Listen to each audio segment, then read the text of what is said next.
মামলার জালে আরও জড়ালেন অভিষেক বন্দ্যোপাধ্যায়। ওষুধ পাচার, আর্থিক অনিয়ম, নথি জালিয়াতি, প্রমাণ লোপাট সহ বিভিন্ন অভিযোগে তার বিরুদ্ধে পুলিশের কাছে দায়ের হলো নতুন অভিযোগ।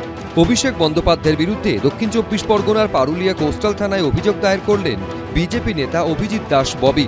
অভিষেক বন্দ্যোপাধ্যায়ের পাশাপাশি অভিযোগ জানানো হয়েছে তার আত্মসহায়ক সুমিত রায়, ফলতার তৃণমূল নেতা ধৃত জাহাঙ্গীর খানের বিরুদ্ধেও। এখানটা হচ্ছে অভিষেক ব্যানার্জি, সুমিত রায়, অয়ন ঘোষ দস্তিদার এবং 4 থেকে 7 হচ্ছে জাহাঙ্গীর খান। কারণ ফলতার ওষুধ এখানে রয়েছে, আমাদের কাছে খবর আছে ফলতার মডেল ক্যাম্প থেকে ওষুধ আনা হয়েছে।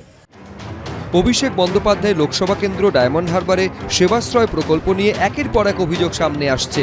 এর মধ্যে গত মাসে ডায়মন্ড হারবারের সরিষা এলাকায় ফাঁকা মাঠ থেকে মাটি খুঁড়ে উদ্ধার হয় কাঁড়ি কাঁড়ি ওষুধপত্র, ট্যাবলেট, ক্যাপসুল, ইঞ্জেকশন, সিরাপ, কি ছিল না তার মধ্যে।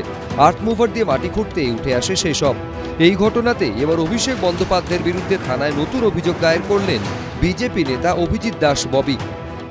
এখানটায় প্রচুর পরিমাণে ওষুধ পাওয়া যায় মাটি খুঁড়ে, অনেক জীবনদায়ী ওষুধ রয়েছিল এবং কারা এই ব্যক্তি এই যে ওখানে ওষুধগুলো এরকম মাটি চাপা দিয়ে রেখেছে এবং অনেক সেবাশ্রয়ের লোগো ছিল।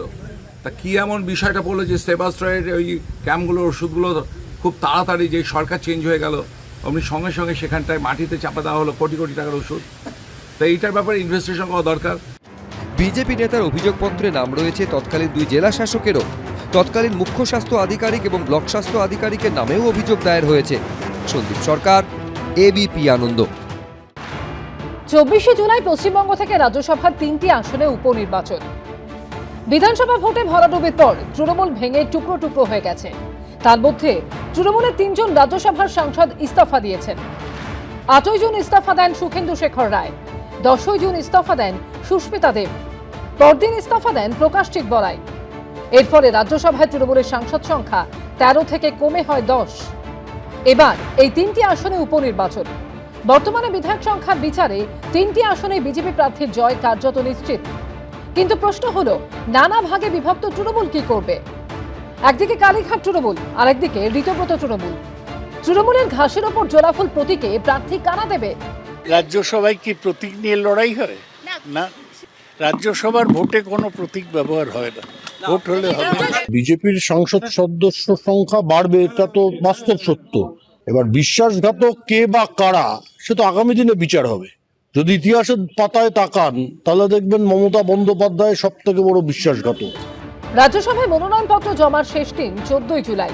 মনোনয়নপত্রের স্ক্রুটিনি হবে 15 তারিখ। মনোনয়ন প্রত্যাহারের শেষ দিন 17ই জুলাই।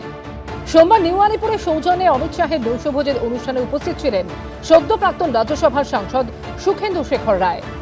আশাবুল হোসেন ও সমীরণ পালের রিপোর্ট, এবিপি আনন্দ। এবিপি আনন্দ, এগিয়ে থাকে, এগিয়ে রাখে।